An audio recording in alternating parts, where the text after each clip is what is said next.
कभी आपने सुना है कि एक देश का राष्ट्रपति दुनिया के सबसे ताकतवर देश के नेताओं को सूअर के बच्चे कह दे? जी हां, लिटिल पिग्स। और सिर्फ गाली ही नहीं दी बल्कि एक खुली धमकी भी दे डाली।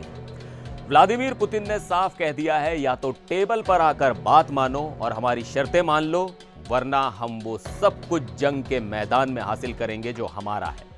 यूक्रेन युद्ध अब 2026 की तरफ बढ़ रहा है, लेकिन पुतिन का कॉन्फिडेंस 7वें आसमान पर क्यों है? आखिर क्यों वो यूरोप को इतना बेइज्जत कर रहे हैं? और क्या वाकई रूस अब फुल स्केल मिलिट्री एक्शन से अपनी ऐतिहासिक जमीन वापस लेने वाला है? नमस्कार, मैं हूं सिद्धार्थ प्रकाश।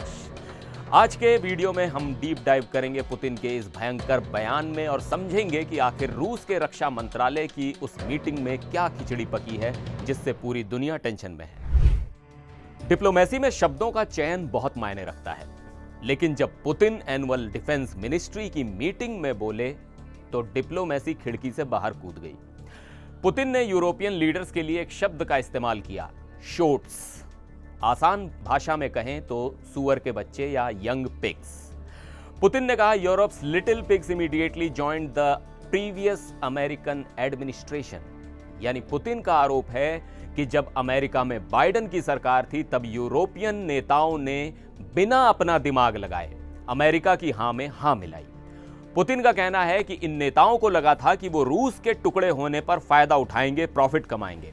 जरा सोचिए, एक मंच से पूरे यूरोपियन लीडरशिप को पिग्स कहना यह बताता है कि मॉस्को और वेस्ट के रिश्ते किस हद तक खराब हो चुके हैं। पुतिन का कहना है कि ये नेता सिर्फ हिस्टीरिया फैला रहे हैं, यानी फालतू का डर कि रूस नाटो पर हमला करेगा, जबकि पुतिन कह रहे हैं कि यह सब बकवास है, झूठ है। लेकिन बात सिर्फ गालियों तक सीमित नहीं थी। असली खबर तो वो है जो पुतिन ने पीस यानी शांति को लेकर कही। पुतिन ने दो टूक शब्दों में कहा है, रूस अपने लक्ष्य हासिल करेगा अनकंडीशनली, यानी बिना किसी शर्त के। उनके पास दो रास्ते हैं, पहला रास्ता डिप्लोमेसी यानी बातचीत, और दूसरा रास्ता मिलिट्री एक्शन यानी आर पार की जंग। पुलिस ने साफ वार्निंग दी है कि अगर यूरोप और कीव गंभीर चर्चा के लिए तैयार नहीं है तो रूस अपनी ऐतिहासिक जमीनों को युद्ध के मैदान में वापस लेगा। अब यहां एक कैच है, जब पुतिन हिस्टोरिकल टेरिटरीज की बात करते हैं तो वो सिर्फ आज के कब्जे वाले इलाकों की बात नहीं कर रहे। डोनबास, क्रीमिया, खेरसोन और ज़ैपोरिज्जिया, ये वो 19% यूक्रेन का हिस्सा है जिस पर रूस का कंट्रोल है और जिसे वो अपना मानता है। लेकिन यूक्रेन और बाकी दुनिया इसे नहीं मानते। पुतिन का तर्क है कि हमने हमेशा बातचीत की कोशिश की, लेकिन तुमने हमें फोर्स से डराने की कोशिश की। अब जो भी मौका हाथ से गया है उसके जिम्मेदार तुम खुद हो। यानी बॉल अब वेस्ट के पाले में है, या तो बात करो या फिर 2026 में रूस के और बड़े हमलों के लिए तैयार रहो। अब आप सोच रहे होंगे कि क्या रूस वाकई इतना लंबा युद्ध लड़ने की ताकत रखता है? तो यहां एंट्री होती है रूस के डिफेंस मिनिस्टर आंद्रेई बेलोसोव की। इसी मीटिंग में एक स्लाइड दिखाई गई। इसमें एक बहुत बड़ा डेटा था।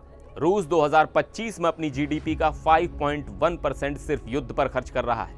5.1% बहुत बड़ी रकम होती है। बेलोसोव ने साफ कहा है कि 2026 के लिए उनका टास्क है रूस के हमलों की रफ्तार बढ़ाना। यानी रूस रुकने वाला नहीं है बल्कि अपनी स्पीड बढ़ाने वाला है। उनका कहना है कि यूरोपियन नेता जानबूझकर शांति वार्ता को फेल कर रहे हैं ताकि युद्ध चलता रहे। रूस को लगता है कि अमेरिका और यूरोप उसे कमजोर करना चाहते थे, उसे तोड़ना चाहते थे, लेकिन ग्राउंड पर हकीकत कुछ और है। रूस कह रहा है कि वो हर फ्रंट पर आगे बढ़ रहा है। तो लब्बलुआब क्या है? अमेरिका ने रूस, यूक्रेन और यूरोप के साथ अलग अलग बातचीत की है, लेकिन डील अभी तक नहीं हुई। यूक्रेन अपनी जमीन छोड़ना नहीं चाहता और सिक्योरिटी की गारंटी मांग रहा है, और उधर रूस कह रहा है कि जो इलाके हमने ले लिए वो तो अब रूस है, उस पर तो बात ही मत करो। पुतिन का यह बयान कि यूरोपियन नेता सूअर के बच्चे हैं और हम जो चाहेंगे छीन लेंगे, यह दिखाता है कि 2025 खत्म होते होते माहौल ठंडा नहीं बल्कि और गर्म होने वाला है। यह सिर्फ एक स्पीच नहीं थी, ये 2026 के लिए रूस का वॉर डिक्लेरेशन था कि अगर टेबल पर बात नहीं बनी तो मैदान में फैसला होगा। अब आप बताइए, आपका क्या सोचना है?